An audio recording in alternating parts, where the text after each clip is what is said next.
Hello everyone, question observe చేయండి ఒకసారి. Under root of 154 plus 3 into root 154 plus 3 into root 152 plus 3 into root 152 up to so on infinite చేయండి. Positive symbol plus అనేది ఉంది ఇక్కడ, ఓకేనా.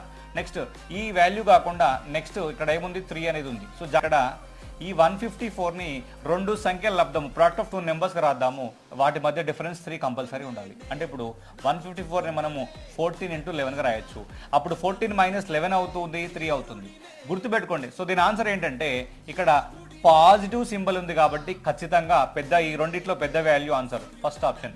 ఒకవేళ మైనస్ కనుక ఉంటే చిన్న వాల్యూ ఆన్సర్ అవుతుంది. సేమ్ ఈ క్వశ్చన్ అబ్జర్వ్ చేయండి. 750 అని ఉంది. సో ఇక్కడ ఏముంది, ఇక్కడ 5 ఉంది కాబట్టి ఖచ్చితంగా ప్రోడక్ట్ ఆఫ్ 2 నెంబర్స్ 750 రావాలి, డిఫరెన్స్ కంపల్సరీ 5 రావాలి, ఓకేనా. 30 and 25 డిఫరెన్స్ 5 అవుతుంది. ఇప్పుడు దీని ఆన్సర్ ఏంటంటే మైనస్ ఉంది కాబట్టి డెఫినెట్గా smallest value that is 25, second option.